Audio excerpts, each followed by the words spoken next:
Lumière et influence, le podcast chrétien qui met en exergue les parcours de vie, les défis rencontrés, qui distille des conseils avisés sur des sujets tout aussi variés tels que les finances, l'entrepreneuriat, le mindset, pour ne citer que. Moi, c'est Jared, cofondateur de ce contenu. Le concept est d'inviter des personnalités influentes qui se livrent en exclusivité pour aborder des situations propres à leur quotidien. Ce qui est impossible à l'homme est possible à Dieu. Alors, préparez-vous à recevoir une grande dose de foi et d'encouragement. C'est parti! Auditeurs et auditrices, bienvenue à tous. Aujourd'hui, dans notre podcast Lumière et Influence, nous accueillons Flora. Bienvenue Flora. Bonjour à tous. Comment vas-tu? Très bien, merci. Alors Flora, aujourd'hui avec toi, on va parler de motivation et de mindset. Yes. Mais avant ça, est-ce que tu veux te présenter en quelques mots? Oui, bonjour à tous, je suis Flora, je suis curl spécialiste au sein de My Beauty Atelier, qui est un atelier de beauté qui propose en fait de vous sublimer de façon naturelle avec des conseils et des produits naturels. Donc, Flora est dans l'entrepreneuriat et propose des soins capillaires pour sublimer, comme elle l'a si bien dit, sublimer votre personnalité, votre chevelure et tout ce qui s'ensuit. Voilà, exactement. Alors Flora, on va très vite rentrer dans le vif du sujet. Comme je l'ai dit tout à l'heure, on va parler de motivation et de mindset. Première question Flora, comment la foi chrétienne influence-t-elle la façon dont nous abordons nos objectifs et notre motivation dans la vie quotidienne? Alors oui, donc effectivement, en tant que croyant, donc que chrétien, notre foi influence beaucoup la façon dont nous abordons nos objectifs et la façon voilà dont on essaie de se motiver. Et en tout cas pour ma part, ça influence beaucoup mes objectifs. Ça m'a permis en tout cas, plus j'ai grandi. Enfin, au fur et à mesure que je grandis dans la foi, ça m'a permis de ne pas me donner de limites. Voilà, donc mes objectifs, je les fais sur le diapason de ce que Dieu dit dans sa parole et pas de ce qui me semble faisable ou pas faisable. Donc, tu veux dire par là que tes objectifs sont vraiment alignés avec ceux de la Bible? Exactement. En fait, j'y travaille parce que c'est pas non plus aussi facile que ça. Mais j'y travaille en tout cas, surtout de pas me donner de limites par rapport à ce que je peux faire et ce que je ne peux pas faire. Et comme la parole de Dieu le dit, avec lui, tout est possible. Donc, je peux tout par celui qui me fortifie.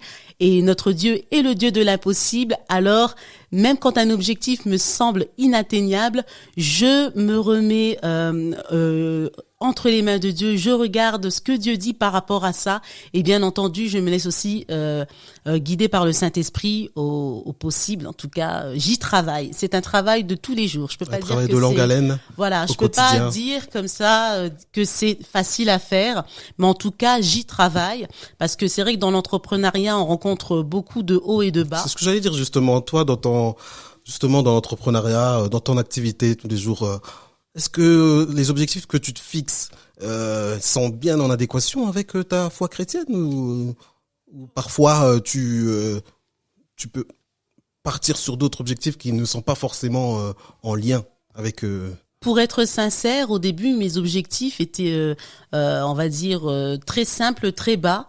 Et en fait, quand tes objectifs, il y avait même un moment où j'avais pas du tout d'objectifs, et il est très important en fait de se donner des objectifs. Et en plus, quand on a la foi en Dieu, eh bien, on découvre dans sa parole que on peut tout faire en fait, que un objectif est atteignable à partir du moment où ce que tu fais est bon, ce que tu fais est viable et que tu as à cœur d'aider les gens, tu as à cœur d'apporter quelque chose aussi, parce qu'il faut savoir qu'en tant qu'entrepreneur chrétien, on travaille pas seulement pour se faire de l'argent, même si voilà, mais on travaille aussi pour un but. Donc on sait que toutes les personnes que Dieu met sur notre chemin, c'est pour qu'aussi on puisse leur apporter quelque chose. Donc voilà, donc pour revenir à l'objectif, eh bien au début je m'en fixais pas et puis j'ai découvert en fait que oui, je peux me fixer des objectifs, des grands objectifs et par la foi en Dieu, en fait le fait de se fixer des objectifs, eh ben ça va te permettre de grandir dans la foi parce que tu vas mettre ta foi en action et dire Seigneur, voilà, je veux faire tel objectif et je sais que voilà que tu as tout pourvu pour moi, je sais que tu m'as donné les capacités de pouvoir le faire. Je sais que voilà, il y a des règles aussi dans l'entrepreneuriat, des règles que le Seigneur donne dans la Bible, et ça m'a permis de les mettre en pratique. Et à ce moment-là, j'ai vu que effectivement, il faut se mettre des objectifs, il faut pas se limiter, et ces objectifs sont atteignables à partir du moment où on fait confiance à Dieu. Et ton ambition, du coup, est grande. Ta motivation, elle aussi grandit. Ma motivation grandit au fur et à mesure que j'ai vu mes objectifs s'accomplir, en fait. Parce qu'au début, quand j'avais pas d'objectif, voilà, je vivais un petit peu mon entreprise au jour le jour. Mais quand j'ai commencé à me fixer des objectifs, j'ai dit, waouh, Seigneur, ça m'a encore plus motivé, ça m'a encore plus donné envie de faire confiance à Dieu et de me donner encore des objectifs supplémentaires et d'avancer. Et je me suis vraiment dit que voilà, ce que je fais, c'est bien, je suis sur la bonne voie. Faut que j'y aille, je continue. Je me lève le matin, je reviens le soir, je sais pourquoi je le fais. Un renouveau, un nouvel élan. Tout à fait. Super, très intéressant. Flora, on va continuer sur la même longueur d'onde. Tout à l'heure, tu as cité quelques citations bibliques qui justement vont rejoindre cette deuxième question. Alors, quels principes bibliques peuvent nous guider pour cultiver une mindset positive et persévérante? As-tu une citation ou un principe biblique sur lequel tu t'appuies pour justement cultiver ce mindset positif et de persévérance? Oui, c'est celui que j'ai cité tout à l'heure. Je puis tout par celui qui me fortifie. C'est-à-dire que je peux tout par celui qui me fortifie. À partir du moment où je fais confiance à Dieu, je peux le faire. Je ne me mets pas de limite. Tu peux le faire, en fait. You can do it. You can do it. Je peux tout par celui qui me fortifie. Très, très belle citation qui donne vraiment un mindset positif pour aller de l'avant. Flora, comment intégrer la prière et la méditation dans notre routine pour renforcer notre motivation et notre confiance en Dieu? On sait ô combien la prière est partie intégrante dans notre quotidien. Et comment maintenant on peut se renforcer tout en ayant justement cette phase de méditation continuelle et de prière continuelle afin de rester aussi en phase avec notre motivation, mais aussi cette confiance qu'on cherche ce temps vers Dieu.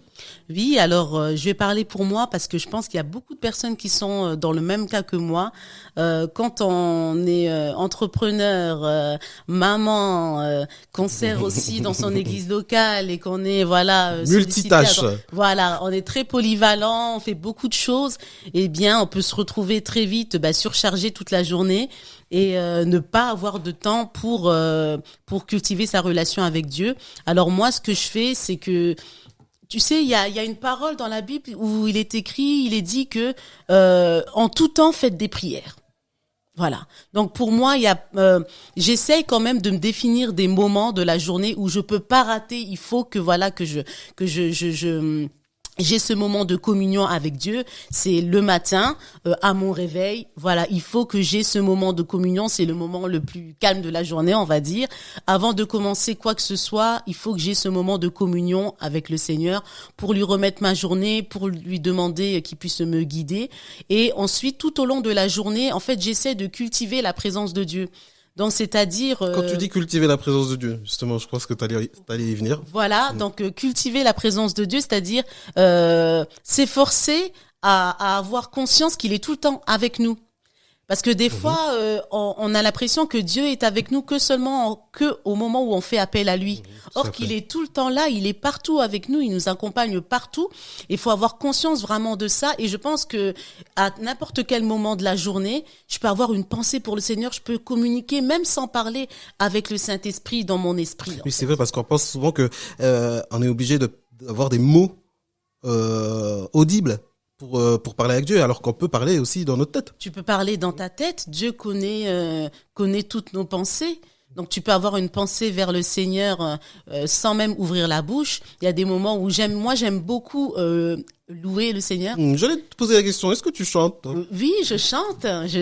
J'aime beaucoup chanter pour le Seigneur. Je chante à l'église, à mon église locale. Je chante également avec mon groupe de gospel que je salue, Get Life. Toutes mes sœurs et mes frères qui travaillent avec nous. Et pour moi, c'est une part tellement importante de ma relation avec Dieu. Pour moi, en fait, c'est comme ça que je me connecte à lui. C'est ma porte. Après, chacun a sa manière de faire. Comme David avec sa harpe. Voilà, c'est ça. Moi, c'est quand j'élève ma voix pour commencer à l'adorer. Et voilà. Et après, une fois que je suis bercée, voilà, parce qu'il y a des musiques, voilà, qui te bercent. Et voilà, ça me facilite pour élever ma voix vers lui et pour commencer à prier. Donc voilà, ça, c'est ma façon de me faciliter la tâche. C'est ma façon de faire. Donc, ce que je disais, donc, c'est important d'avoir conscience de la présence de Dieu en tout temps. Il est tout le temps là. Il est tout le temps avec nous. Et si on se dit, voilà, il faut avoir des temps fixés dans la journée, mais t'es pas obligé, faut pas attendre d'avoir le cadre idéal pour pouvoir être dans la présence de Dieu. Voilà. Si tu attends dans la journée d'avoir un cadre idéal, tu vas jamais chercher la présence de Dieu. Moi, j'ai des enfants qui me dérangent tout le temps. Ils sont en bas âge. T'es constamment sollicité. Donc, il faut que dès que j'ai un vide, dès que j'ai, voilà, même des fois quand je cuisine, je profite peut-être de prier. Des fois, par exemple, si je vais être trop fatiguée pour prier avant de dormir, je vais prendre un temps de prier quand je suis en train de cuisiner. Je vais prier pour ma maison, je vais prier à ce moment-là. Et après, peut-être avant de me coucher, je vais prendre plutôt un temps de lecture.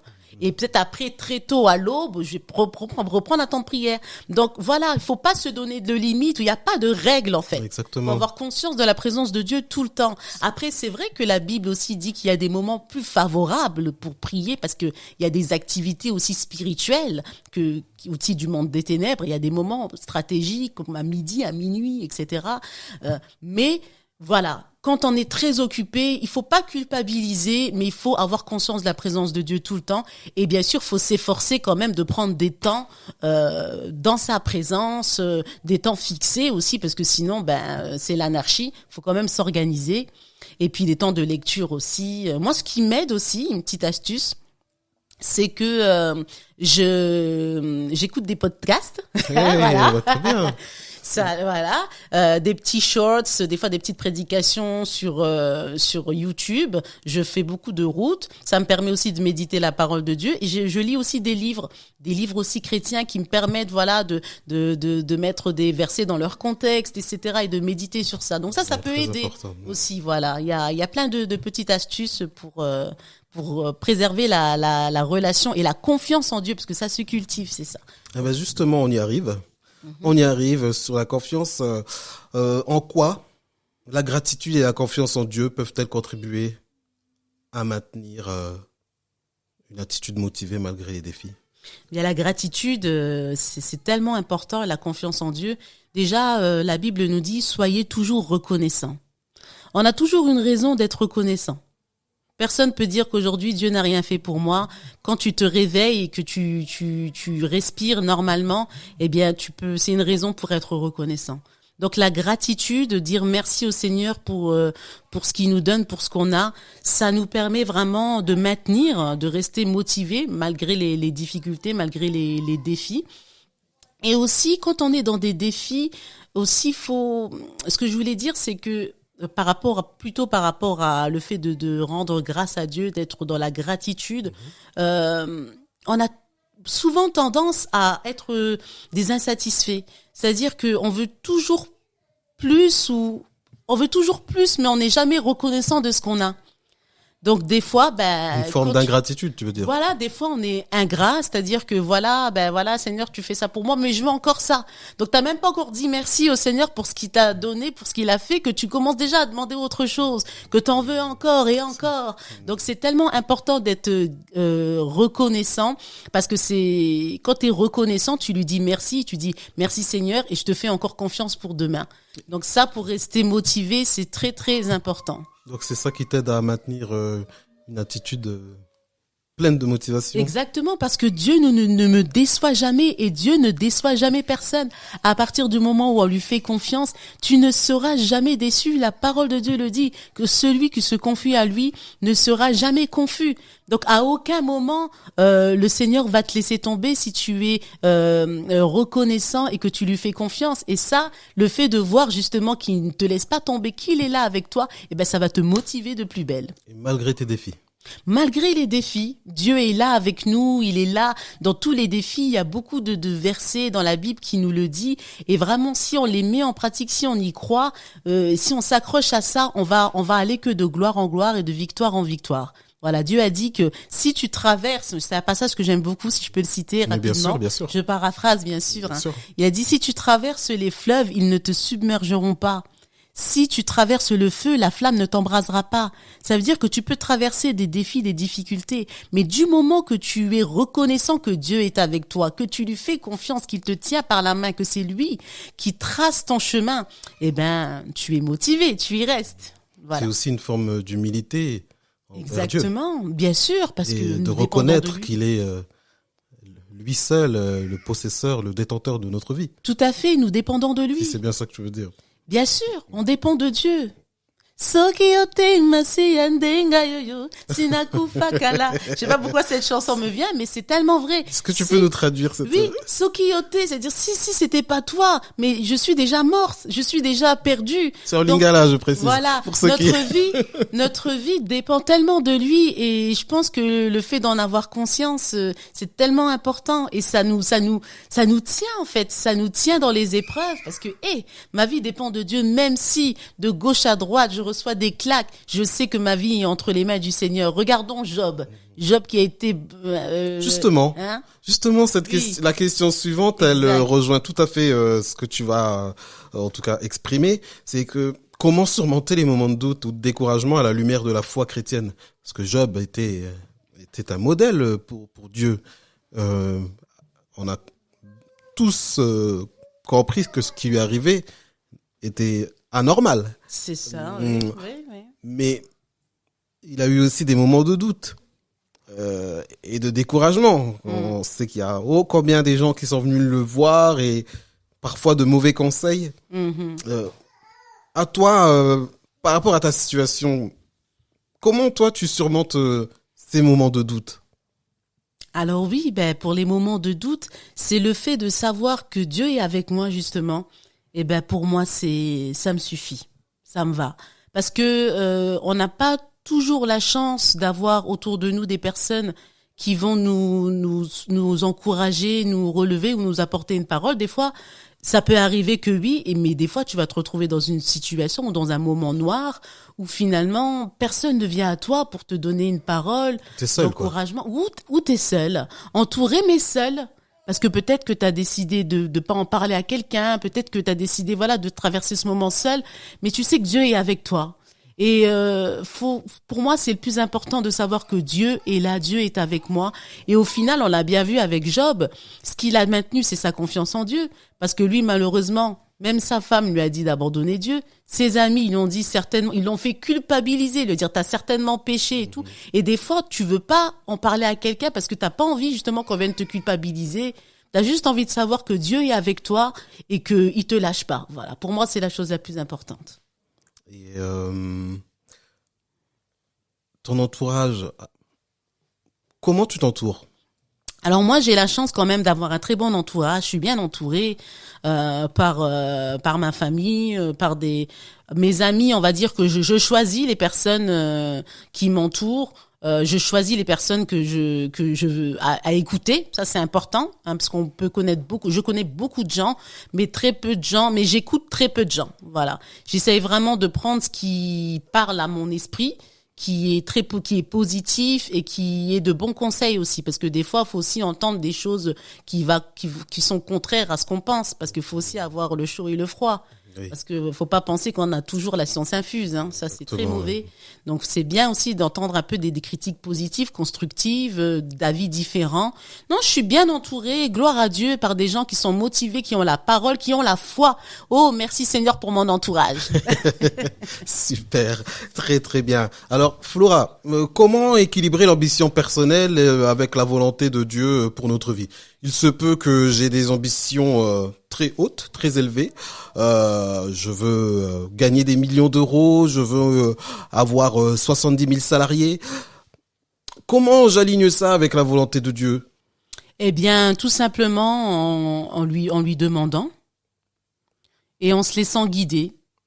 Alors, il y a deux choses. Il y a des personnes qui vont se limiter et il y a des personnes qui vont avoir trop d'ambition, penser qu'ils sont trop. Je pense que faut demander au Seigneur, et je pense que quand le Seigneur met quelque chose dans ton cœur, il va aussi t'équiper, te donner la capacité d'y arriver.